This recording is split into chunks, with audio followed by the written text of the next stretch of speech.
The long redemption arc for Nolan Grayson slash Omni-Man starts now. Yo, what up, guys? It's your boy SonTJ here to review Invincible Season 2, Episode 4. And disclaimer, I am tired. So if I forget some information, I'm just trying to get this recording done.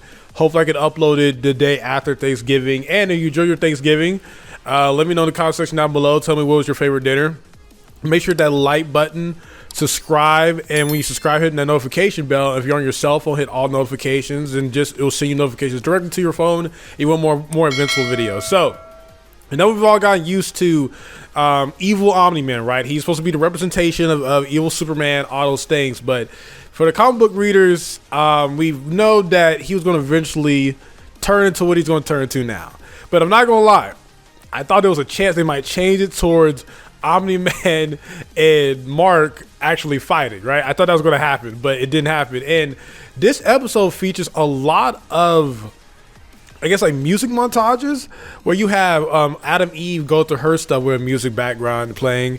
You have Debbie going through her feelings, walking around like just wondering how did she really even know Nolan, and she has music playing in the background. And this episode even opens with right after the impact of Nolan leaving his post and traveling across the galaxy, and he eventually decides to save like these cricket creatures, like these bug-looking creatures, and we eventually see to now how Marcus reacted to pretty much Nolan moving on in his own way within a couple months or a couple months after what happened, even though he's still married to Debbie and all those things. And J.K. Simmons is killing it, bro. Like, I feel like his performance with Omni-Man is incredible, and I just hope that he's able to stick around for all these seasons, bro. It's just gonna be so amazing. It's like again, this is mostly all about just the father and son bond and how Nolan's trying to convince Mark of like why he is changing as a person. And listen, if you're a Dragon Ball fan, if you was able to forgive Vegeta, I am not gonna lie, the crimes that Vegeta has committed is probably not as much as Nolan, because Nolan's been around a lot longer. But I just say, man, just give Nolan a chance, right? If you're able to give Vegeta a chance, give Nolan a chance. But I feel like this episode did a pretty good job. It's like Margaret wants to forgive his dad. He even hugged him when Nolan thought they was gonna get into a fight, but he's like, man, F you, man. like bro, you trying to like tell me all this stuff, and the fact that like I even know what we saw in the comics, this brother is like tongue kissing his like wife and stuff, and just Mark is not having it, bro. And then the bombshell, Nolan is he's a Rolling Stone, man. Wherever he lays his head is his home, because Mark has a new brother. And I'm not going to spoil anything with that, but yeah, he has like purple skin, and Nolan's trying to let it known that like, listen, they're going to track me, and these people are doomed because they want me to be their conqueror slash like leader or whatever. And if they come, they're going to kill your brother, and like he's innocent in all this. And you just feel the tension because Mark feels like they got replaced. Like, you got a new wife, a new son. Why am I here? You don't need me. But Nolan's like, look, man, I understand that, and what I did was unforgivable. But if you don't help, everyone's gonna die. So that's something for you. While Debbie is just sitting there looking at Nolan's grave like, was any of it real? I wasted 20 years of my life, and I feel like you were just toying with me. And one of the agents working with Cecil, he's figuring out that he's a clone, and just even the twins, like, they're having like a midlife crisis. At least the clone is, because he's like, yo, man, I'm not supposed to know. And of course we get Amber, and Amber's trying to console Adam, but she's just like out of her own way, and she's like decides to like stay at the old teen place, and she's fighting the goons with like little rocket launcher in his hand. And yeah, man, she's just not really being a responsible hero. She tried to just take out all her aggression on him and mess around, and some older people almost like die in the ocean. And yeah, just overall, just Adam Eve has just been taking some hits, and she really wants to talk to Mark. And I'm not gonna lie to you, it is kind of crazy that she's like, yo, where's Mark? And like Amber's just like, I wonder, Amber's like, yo, man, why are you trying to talk to my boyfriend so much? But I get it, they are friends, but like Hey, I'm just saying, man, she gonna take your man. Not gonna lie. But Omni-Man reveals that, yeah, so they're gonna come. We can train you right now. We gotta get you ready. And the Viltrumites come anyway. Pause. And yo, we got like a black Viltrumite. We got one with like these, like, she got like a sword in her hair. We got like a dude with glasses, I think. And the fights begin, man. And yeah, Mark is continuing his streak of getting his butt whooped pretty handily before he starts kicking into gear. But Nolan's telling Mark, like, yo, protect your brother or protect like my new wife. And Mark is like just confused because he just wanted to throw hands at his dad because he's just how pissed he is.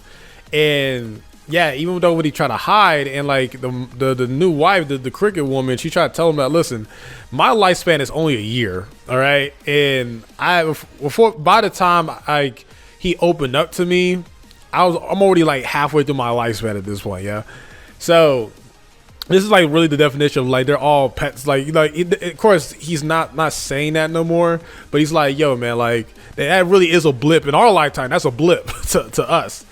But yeah, we see that like Mark is trying his best to go against the Viltrumites, but like, yo, he don't stand a chance right now. But Nolan comes in and saves him, and is telling them to stay away from his child, and they're all saying the great Nolan. So you can tell that Nolan ain't no slouch, man. He's not like no Raditz of the Viltrumites. He's definitely up there, and they're able to seemingly take out one of the Viltrumites. But Nolan's like, yo, man, like when they go back and they see like all the aliens are like pretty much destroyed, he's like, yo, why do I feel this way? Like he even he's like even going back to his old ways to like choke a Mark, and he's like, why should I even feel this? All right, their lifespan is meaningless to me, but I care.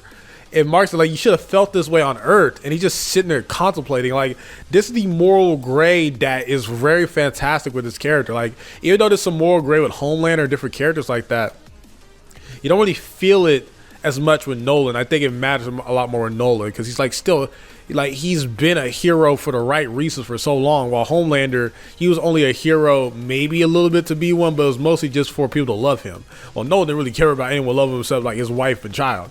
But they have to fight the other Viltrumites. There's two of them left, and Nolan's trying to convince Mark, like, listen, bro, you can't fight like your little, like you try to protect lives or something. Like, you gotta fight to kill. And Mark is getting his butt whooped, but he finally decides to let go, and he starts winning. But when they're both about to win their fights, Nolan wins his with his Mortal Kombat special fatality when he squeezes people's heads. But Mark, he gets stabbed because he hesitates, and Nolan finishes the job. But the brother Viltrumite comes in and breaks his back, and I was waiting for that too, you know, when I read the comics. But either way, we get like a scene with Debbie just pretty much saying that I want to sell Nolan's books. I don't want them, which those books are going to be very important in the future. Even Nolan saying like, please read my books. And it even says like the Invincible gun or whatever.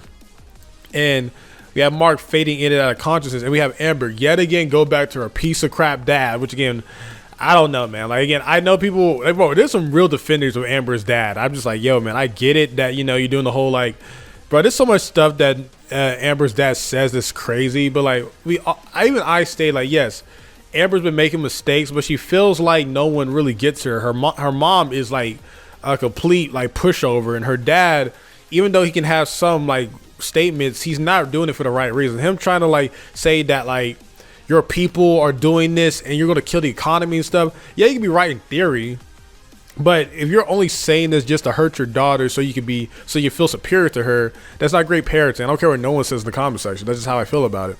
But we go into Mark like waking up from consciousness in a Viltrumite's way, and they're like, listen, you're gonna take the replacement of your father, and you're gonna make the earth ready for us to conquer. And if you don't, either way, we're gonna kill your father. And if you don't, we're gonna kill everybody on that planet. While you can just kill a few and we can take over. Make your choice.